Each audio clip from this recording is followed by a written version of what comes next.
Hello guys and welcome back. We lost die roll. Opponents wishing us good luck. Thanks. Have fun. We're gonna mulligan this. I think the reasons are pretty obvious. We can't play any of our spells besides the Everflowing Chalice. And yeah, playing Everflowing Chalice turn 2 into nothing is a recipe for disaster. And this hand over here is rough. We need another land. We're on the draw. I think we're going to keep it because I don't think a 5-card hand is going to be better. No. If we draw any land, we could power out an Apocryphite, a Stoneforge Mystic, Everflowing Chalice for 1, and then power out a Morphed Willbender if need be. But if we draw another land, I think we're going to be playing, oh jeez, one of our sweet 2-drops over here, and our opponent just explodes out of the gate with a Soul Ring. So I'm kind of afraid of his turn 2s, 3s, 4s, and 5s. And he's playing Jace the Mind Sculptor. No, don't do that. The Veneral's Disc. Okay. Sure. I don't think that could have gone any better for us, to be honest. We're drawing lands, which is sweet. Let's take an island here. I think we're going to play the Apocryphite.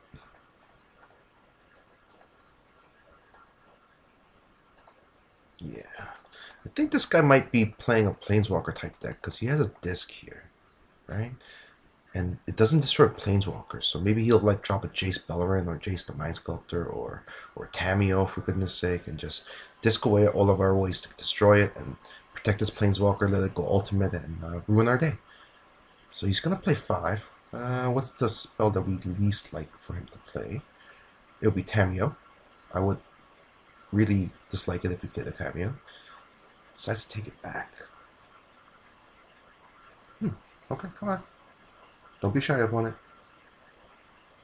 You don't know you're being recorded. I do.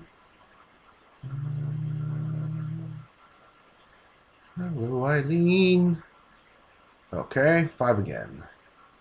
This is Tamiyo. I'm going to be upset because he took back the Tamiyo and brought it back. Okay, that's pretty cool. It's going to draw him a card. It's going to be a 5/5 on the attack.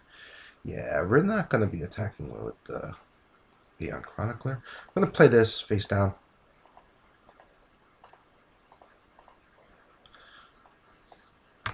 This is going to be our anti-removal counterspell type deal. If he wants to blow up the Veneral's Disc in exchange for a Morph, Apocryphite, he's more than welcome to.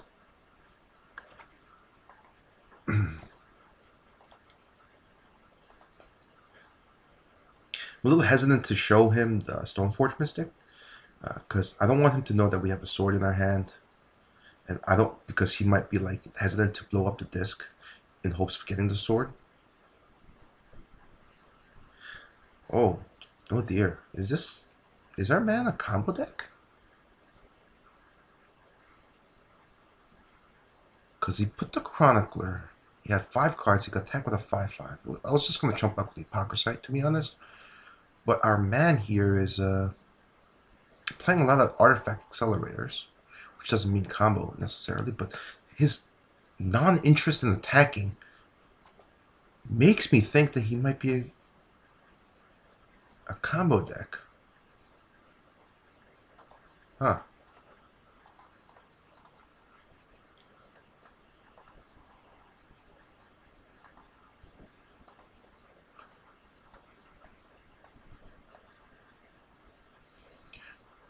Maybe our opponent isn't very experienced or good.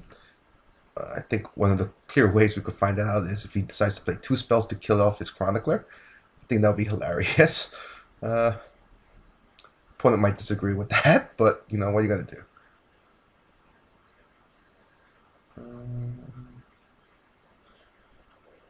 He's pumping 6 mana into something. Titan? Into the Royal with Kicker. Interesting. and then an Armageddon, killing off his own chronicler.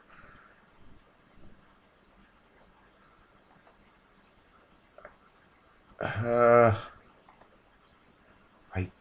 don't think that worked out as well as he thought it was gonna work out.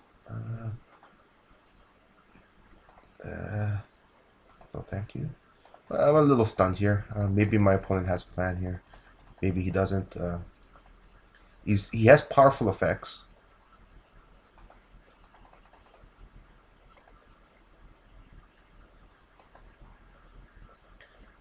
But I don't think he's utilizing them as well as he should. Okay, F6 this. Sure. So next turn our Apocryphyte's gonna come back, and I'm gonna make sure I cast it. There's one time I forgot to cast it, and I don't want to say it bit me in the bum, but it wasn't fun.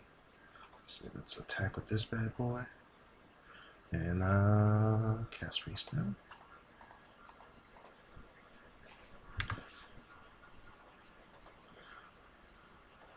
Okay, his Lotus Plume is coming up. What would be the most surprising thing my opponent could do right now? Cast Time Spiral. Yeah, that would floor me. So if our opponent casts Time Spiral right now, I would be on the floor, mouth agape, unable to respond with anything.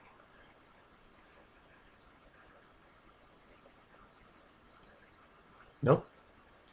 I guess the most surprising thing my opponent could do is activate his Nevinyrral's Disc, because I'll be willing to give up my Morph Dude, my Apocryphite, and my Chalice for Soul Ring, Lotus Bloom, and Disc itself. Very willing. That would be a trade I would love to make. And he's blooming it up. Okay. Okay, so you know what? You could blow up the disc now and have the only permanent in play be the thing that he spends his Lotus Bloom mana on. That wouldn't be a bad play at all. Grand Arbiter. I don't like you. White spells cost one less. Okay. Yeah. You're a meanie. You're a meanie. That's a mean card, guys. It's a bully card. Let's attack with this.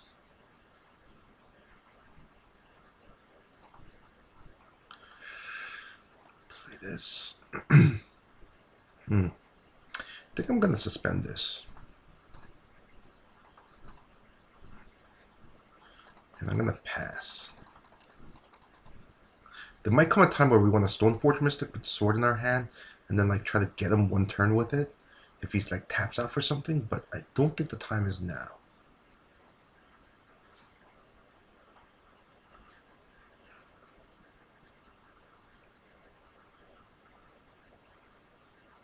Actually, a Parallax Wave could be like an answer to his Nevinyrral's Disc. I think if I draw another land, I might just play it.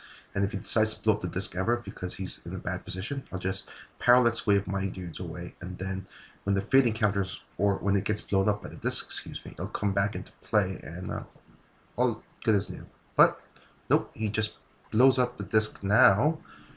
Yeah, I think our opponent isn't the greatest player in the world.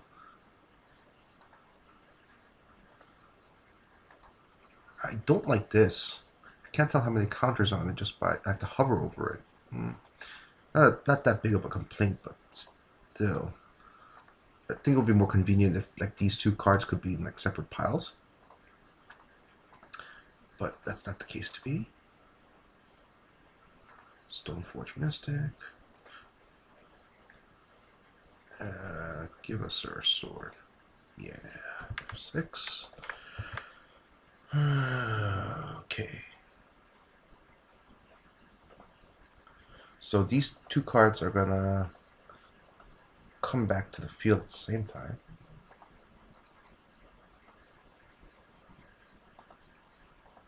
I'm gonna decline the attack. I think I'm just gonna put the sword into play with its ability, because we're gonna have 6, 7 power along with this. That will be 9, 10. That will be enough to kill him. And I want to do that.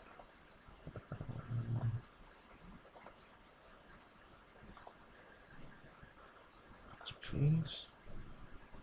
And I'm going to ice his land just to tap him out. And we should be able to do enough damage to kill him next turn. And our opponent agrees with us. Sweet. So our opponent is playing a deck. I don't know what kind of strategy he's trying to employ. In fact, his strategies are,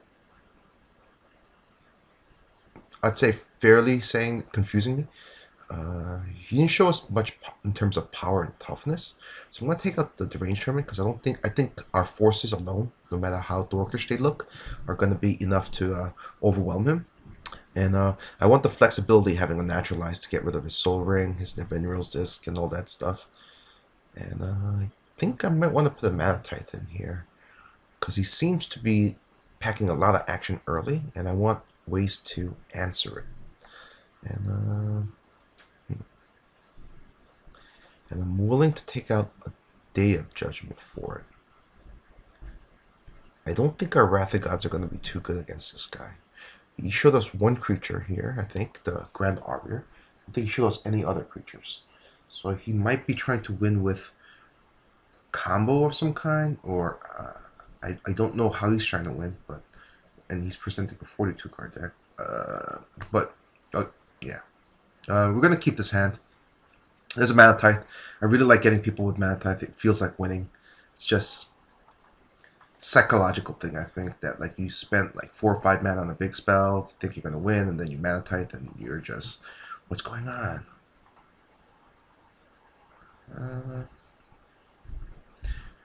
Yeah, I'm going to play this. I was thinking about playing the Breeding Pool on tap so I could save the 2 damage, but in actuality, I don't think he puts enough pressure on that the 2 damage is going to matter too much. So I'd rather just do this. Keep the Magnetoxx mana open as long as possible. I hope he just drew that. Because if this guy's like going to miss like turn 1, stuff like that, then I'm just going to be too sad for him. I'm going to play the Breeding Pool here. No. I know the Magnetoxx provides very little protection here, but it's the only protection that I got at this current time. And Johnny wants the Magnetoxx. Is Tamiyo. Yeah. Now this feels like winning, folks. Sweet. Gotcha. Gotcha. Alright. Let's play the island here. Right, and we're gonna play the Everflowing Chalice here for 1 kicker. And we're going to have a Mystic Snake mana open next time. For the next turn. And if you place like a big dude, we could Wrath of God. Or not, since I don't have a double white. But we do have the maze to like fog it up for a while. Rifting Cloudscape to bounce it. And then when we get the double white, we'll just Wrath of God. At our convenience.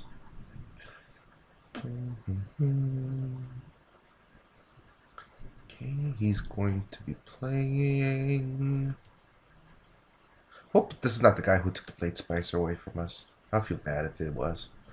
A Blade Splicer and a Momentary Blink would have like made our deck synergies so much better. Never mind Titans.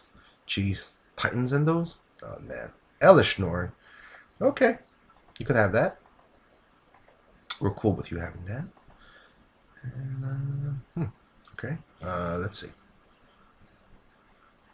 If we play the Signet here, we're not going to have enough mana. Oh, are we going to have enough mana? Yeah, we're going to have enough mana to play the Mystic Snake, right? Because the Scalding Tarn is going to be, yeah. So we're going to play the Signet, then we're going to play the Scalding Tarn here. We're going to have the Mystic Snake mana open in case he does something more devastating as a follow-up to the Elish Norn.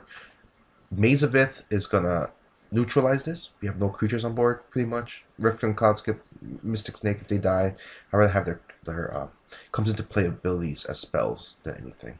So we're not too worried about that. And Batterskull, we are worried about that. We're going to cancel that. We're going to Mystic Snake that. But first, I need to get mana. Okay, tap this.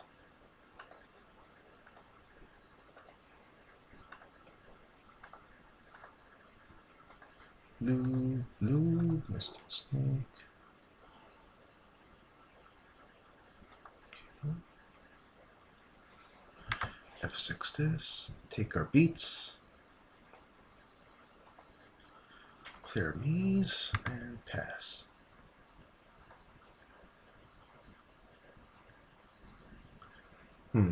He's missed all the land drops after his third one, so that would clearly imply he has 4 spells in his hand.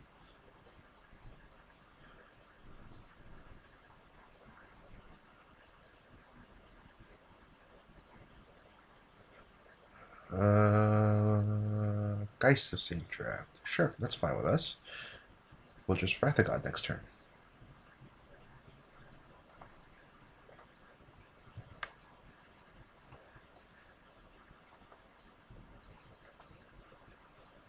Okay, play the island.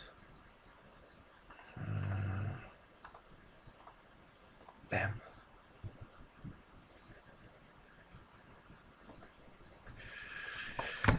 Has potentially 4 other spells in his hand. It's quite worrisome right now. We don't have any beats.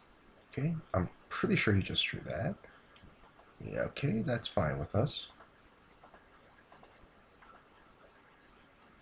Ooh, okay. Now we're talking something here. Let's see what other goodies you're hiding. Yeah.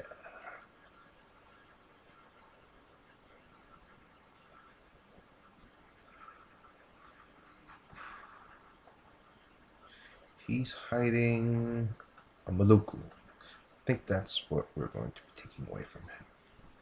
Grand Arbiter. Nah, Grand Arbiter is fine. We're taking the Maluku. Play the land.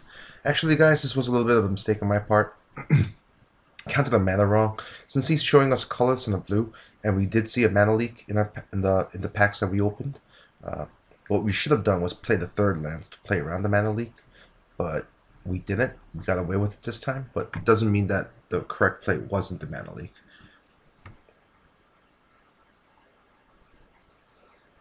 What is this? Frosty. Oh, okay.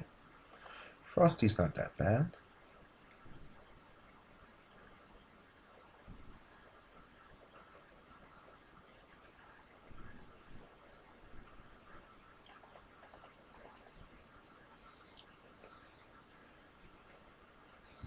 Okay, tapping down on Maluko is not that bad either. You're okay with that.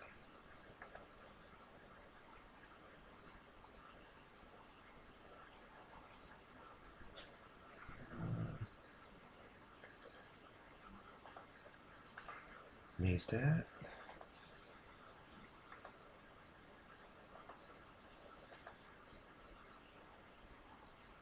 Let's see, we're going to have 1, 2, 3, 4, 5, 6, 7, 8 mana. So I think I just want to make 1 spirit token here. Yeah. 8, let's see, 1, 2, 3, 4, 4, 5, 6, 7. Play land 8. Because I think the play next turn is just going to be the Rifting Cloudscape, just bouncing this. So make him waste his mana one more time. And I do want to get as many illusion tokens early out as possible, because that's going to have a cumulative effect, because each turn... Each turn with more creatures attacking him, it's going to add up every turn, additional damage. So... Okay, that's a good card to get. Let's cast this. So that's the reason why I wanted to make as many illusion tokens as possible.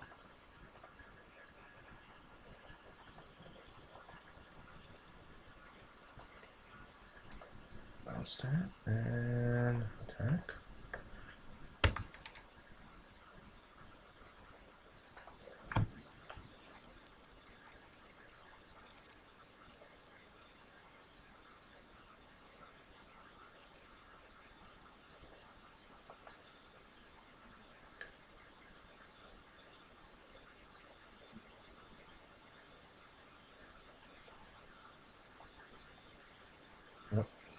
finally taps down the maze.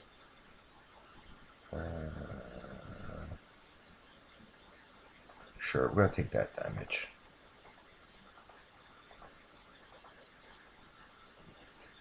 Play this. Play the Hypocrisite. And let's bash in for a lot of damage. So we're in a pretty good position here. We have flying beats. He doesn't have any flying beats. I don't think his deck has any Wrath of Gods or anything. He does have Armageddon, but we could just like Maluko up all of our lands while we naturalize away his Soul Rings. I think that's going to be enough to carry us to victory.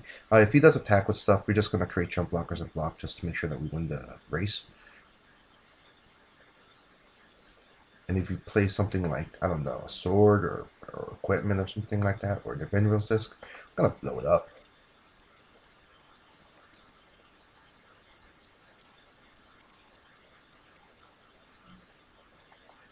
Alright, search away, my friend. Search away. I like the situation we're in. Can we kill him next turn? 6, 1, 2, 3, 4, 5, 6. Yeah, I think we could just kill him next turn, actually. If he doesn't tap the right thing with the Frost type.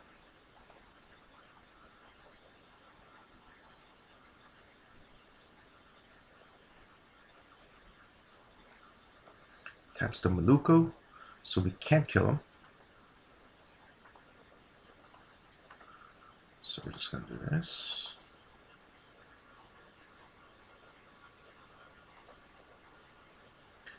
I think we're just going to be returning 2 of our lands to our hands.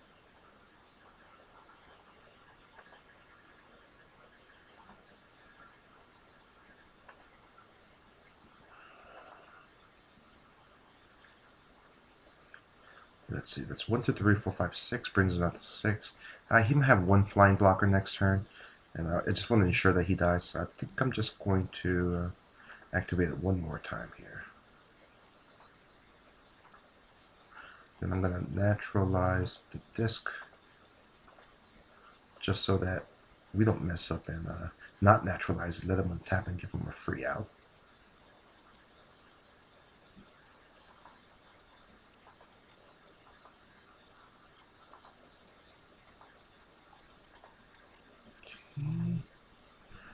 Air Force swings in.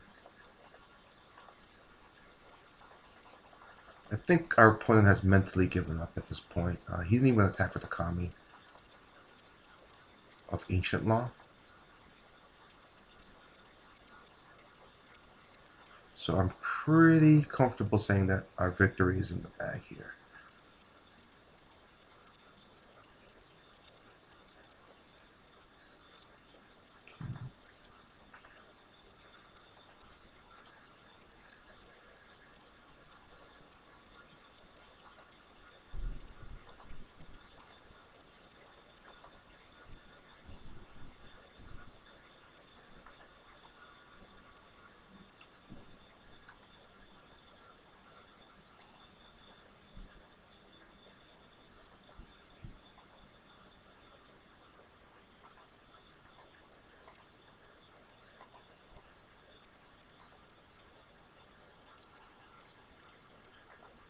Okay. Turnabout? Turnabout? Are you serious, bro? Turnabout? You gonna turnabout us? Turnabout? We're talking turnabout? Turnabout? Come on. Cryptic command. Oh. Boy. Okay, so we're gonna have to think about this now. The question is, how many dudes do we want to make? I thought it was a turnabout, but this just is a better turnabout. So he's gonna have 5 mana and 3 additional mana. If he top decks a land, he can make 4 tokens. So he could make 1, 2, 3, 4. So we want to make at least 3 more dudes. Yeah. Okay. We're gonna make 3 more dudes. We're just gonna go all in on this, I think. Just keep enough mana for the fire. Fire and ice, excuse me. Put one, put this in here. This here. And let's see. Bounce this. 1, 2, 3, 4 dudes. 1, 2, 3, 4. 1, 2, 3, 4, 5. We have to make one more dude. Okay. So is that enough? Let's make sure. 1, 2, 3, 4. 1, 2, 3, 4, 5, 6. And the 6th one counts for the Maluku. Sure. Okay. I'm comfortable with this. And we're gonna do anything here? No. Okay. Upkeep, I'm gonna just ice his soul ring so that he can't make as many dudes as he would like to with the Maluku.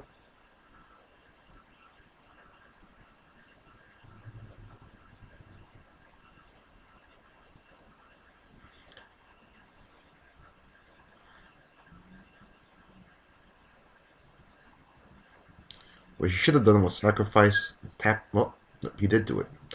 I thought he should have tapped to get the colors, to get the Mind Stone, to draw another card. Because I think the only way he could kill me right now is to somehow kill me. And that means like getting an equipment spell or something like that. And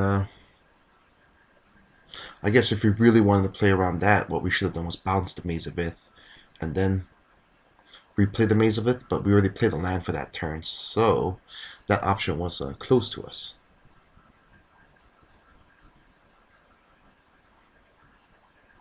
And we didn't even play that round perfectly because we forgot about the Frost Titan tapping down stuff, but it doesn't really matter now since we're going to win this turn. There's no Holy Day in cube. Let's play this just so that we could play a cleaner round that we presented. So many interactions in Magic that it's hard to play a perfect game. Last turn, I took into account, I thought, all the ways that he could generate creatures and stuff, but I forgot that if he attacks with a Frost Titan, that he could just tap down one of my flying dudes. So we should have like made another flying dude. And I guess if we were like super psychic, we could have not played our additional land, declared our attack phase in case he had like a bounce spell for the Maluku, so that we could return the Maze of Ith to our hand and play it, so that we would have a maze defense if he played some kind of equipment spell or direct damage spell to do the last 3 points of damage he needed to kill us. Those are all things that we could have taken into account and played around, but we didn't. We were fortunate to win anyway, but it just goes to show you like how many different things that goes into a Magic game, and like trying to play around everything takes a lot of thought and a lot of planning. I think we played around the majority of it. We were even a little bit safe by making an additional dude in case he had some kind of surprise thing, which he did, which was an onboard thing, which wasn't really much of a surprise, but it got me. The Cryptic Command, I think, would have been almost impossible to like think about and play around, but it was something to take into consideration, I guess. So we won. I'm happy we won. I'll see you next round, and